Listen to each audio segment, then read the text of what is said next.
Hello, welcome to another English Sparkling with Tweedy video based on a suggestion from Funky Trumpeter. I thought I would do a tasting of champagne versus English sparkling.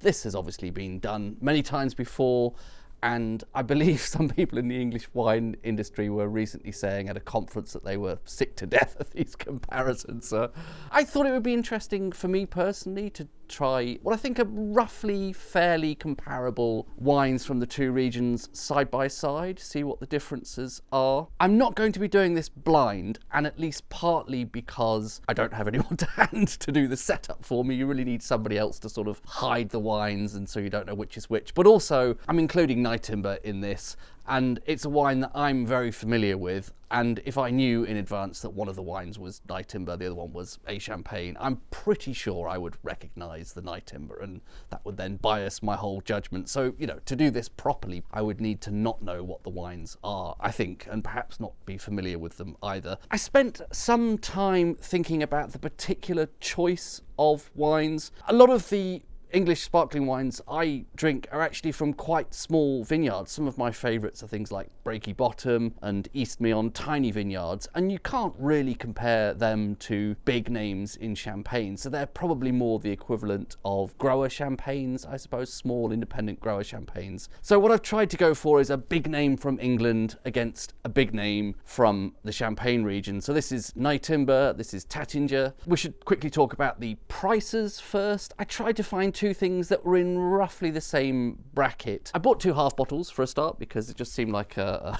cheaper way to do that comparison. This particular half bottle of Nyetimber came in at £22, but as a caveat to that, the full-size bottle was on special offer in Waitrose at only £29.99. Normally I think that would retail for £39.99, so if we're comparing full-size bottle prices, we've got a £40 bottle here, whereas I think the full price, full bottle of this is £45, £44, £45, and confusingly, this half bottle was on special offer. So of the two of these half bottles, this one came in at slightly more expensive, £22. This one came in at £20, but had I bought the full-size bottles, this would have been the bargain of the two at £29.99, and this would have been £45. I also tried to pick two wines that had roughly similar blends of grapes in them. So we'll start with the Nyetimber. There is a little code on the back so you can tell the very specific batch that this came from and the blend information there. It is 48% Chardonnay, 33% Pinot Noir, and 19% Pinot Meunier. The Taittinger is actually reasonably similar. It's not exactly the same. 40% Chardonnay, 35% Pinot Noir, and 25% Pinot Meunier. Interestingly, on the Taittinger website, they note that the proportion of Chardonnay there is unusually high, as they put it, in fine non-vintage champagnes. It was a surprise to me, actually, that lots of champagnes seem to be more Pinot Noir dominant rather than Chardonnay dominant. That's a thing that is more common in English sparkling, is to have the Chardonnay be the single biggest grape in the blend. There are probably some differences as well here in the length of aging involved. At a high level, both houses say that the wines have been aged for 3 years or more, but when you get into the details, it's quite different.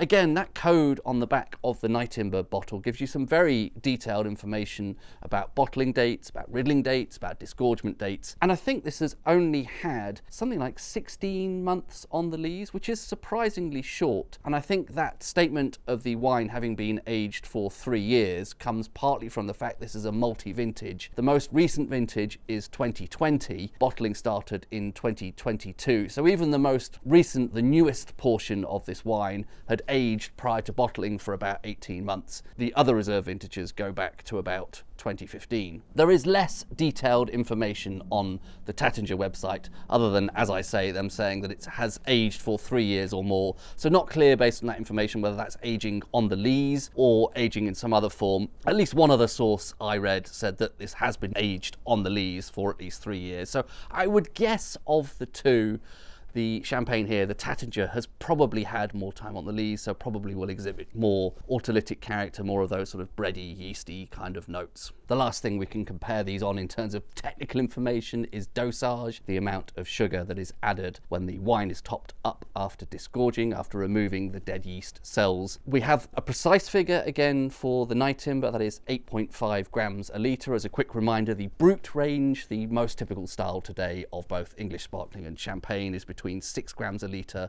and 12 grams a litre, so 8.5 is roughly in the middle. I couldn't find a precise figure again on the Taittinger website, but other sources said around 9 grams, and I think I saw different sources yet saying 10 grams. So I think they are roughly similar. They're both kind of more or less in the middle of that range that you'd describe as brut. So the sweetness levels I would anticipate to be roughly similar between the two. Let's open these up, pour them out, start with the Nyetimber. I've tried to use the same stemware. I don't know if these are ideal sparkling wine glasses. They're a little bit on the big side, but at least it's a fair comparison. We have similar sized glasses for each.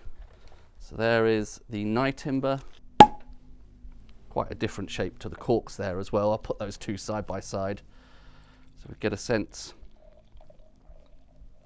The colours to me look remarkably similar actually. It's both kind of pale gold. I'm seeing similar-ish levels of mousse. Perhaps there's a little bit more mousse remaining on the Taittinger rather than the Nyetimber, and at least visually it looks like similar sized bubbles. So let's start with the Nyetimber, something I'm already familiar with. The classic sort of characterization of Nyetimber for me is always lemon pastry, but I mean, that lemon can veer a little bit more towards apple. I think today I'm getting slightly more of a sort of appley sense to that, fruit character wise, with some citrus hints to it as well. And then there are these kind of delicate pastry notes. I've always assumed that is autolytic character, but that might actually come from somewhere else. And again, I'm surprised to learn that the amount of time on the lees is relatively short, 16 months. So we're not expecting to find a lot of bready, yeasty kind of notes here. I wouldn't expect to find a lot with that relatively short lees aging period. Apple, possibly baked apple, citrusy notes, pastry on the nose. Quite a nice zing to that, slightly zingier than I remember last time I had Nyetimber. Within English sparkling wines, tends to be a relatively lower acidity in Nyetimber. They're quite big on malolactic fermentation, which tends to soften some of that malic acid, which gives it that really kind of powerful green apple zing, replaces it with lactic acid, which makes it sort of creamier and softer. Decent amount of zing on that, a classic English sparkling wine trait. Correspondingly, some green apple in terms of fruit character on the palate, all quite zingy, quite mineral, fine bubbles. Let's give the Taittinger a nose. Seems a bit more subtle to me. I'm certainly not getting either apple or lemon initially. They're hallmarks of Chardonnay in England, and this has a tiny bit less Chardonnay in it, but still a decent chunk. It's the single biggest grape of the three, 40%. Much more delicate sort of a nose there. With, if I had to pick a fruit character, I think we're looking at something in the stone fruit sort of category, possibly white peach, but very subtle. Maybe something nutty there as well. What I'm surprised by is I'm not getting right now a lot of autolytic character. I thought by comparison with the Nyetimber I would get a lot of brioche, bready sort of notes. Maybe a little bit of that's coming through now. Peaches and almonds I think I have so far. On the palate, there's still a decent amount of acidity there. Not quite as zingy and green apple-y as the Nyetimber was. I would say that's a little bit more like the tartness you could possibly find in something like a peach. It's overall less fruity to me. It's drier, but not dry in the acidic way, dry as in the absence of sweetness, and a bit more savoury on the palate. If I had to pick a fruit character there, I would say stone fruit, peaches. So overall, I'm getting a lot more of a Pinot style of wine here, which is interesting, again, because Taittinger really seemed to make a point about this is an unusually high percentage of Chardonnay. I feel like I'm tasting more Pinot type character notes there. Yeah, I like the texture to that. The fruit expression is definitely less clear. Might be worth briefly pausing to compare the corks. I believe that is a Diam cork. Diam is a manufacturer of, I think these are sometimes referred to as technical corks. It is still essentially a cork fabric. I don't think it's anything synthetic. I believe these are sort of treated in a way to prevent any kind of, or lessen the chance of any wine faults that may come from interaction with the cork. Whereas the Taittinger cork looks to me much more like a traditional pure cork. I actually think that is a better looking cork. It just looks more corky, whereas this, they do look a little bit space age and artificial almost. But I think a lot of winemakers now say that this is just a much safer way to go in terms of reducing the chance of faults. I feel like we should go for a round 2 here. So back to the Nyetimber again. On second visit, the fruit there, the apple, definitely more apple today than citrus, and that's gone a little bit more baked apple, and I'm getting a bit more of the sense of that pastry. So we really have a kind of an apple pie character. That's not something I always find in Nyetimber. Like I say, it tends to veer a bit more towards the citrus, and maybe I'm getting subtle notes of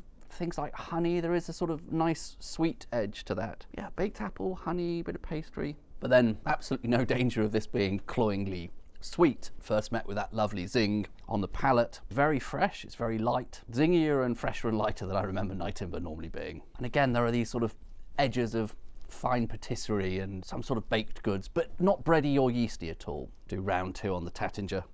Something new is developing there. Still not really fruit character, but it reminds me a bit of kind of sugared almonds. That is kind of lovely, actually. That's yeah, sort of sweet, almondy kind of note. Still not really expressing fruit, but that's nice. I like that. And again, certainly is a decent amount of acidity there. I wouldn't say that is lacking in it. It's a slightly odd transition to go from that sweet, again, possibly there's bits of honey here, sort of sugared almonds, to that really quite dry palate. If anything of the two, I would guess this actually had slightly lower dosage and less presence of fruit there. A vague suggestion of stone fruit, something peachy, but not abundantly fruity. I feel like I should provide some kind of summary then. Again, lots of caveats here. I'm clearly very biased in my preferences. I run a channel about English sparkling wine, so you can tell which side I'm bound to fall on. And I had some preconceived notions of what I thought the overall stylistic differences are between the two wine regions. And of course,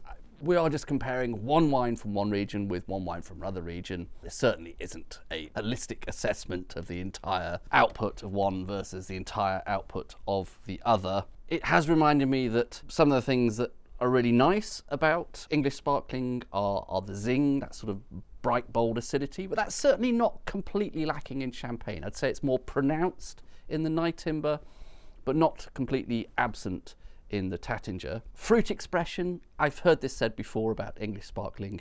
I do feel like there's more easily discernible fruit character. Once again, these are roughly similar grape blends. There's a little bit more Chardonnay in the Nyetimber, but you know, they're as close as I could get for two wines from completely different regions. Roughly similar breakdown of the three main champagne varieties in here, and yet there's a lot clearer expression of apples with that backdrop of citrus here. Whereas in the champagne, much harder to get a sense of the fruit character there. I'm not sure what the Chardonnay is bringing to the party at all, to be honest, in the champagne. But there are some subtle but nice peachy notes, which I assume come from the Pinots. In the interest of fairness, I would say in the Taittinger, there are some really interesting, I don't know if these are secondary or even tertiary notes, but that sugared almond, those hints of honey on the nose, really quite nice, and there's something beyond just straightforward primary fruit character. But then the palate, I don't know, I found a little bit underwhelming, if I'm honest.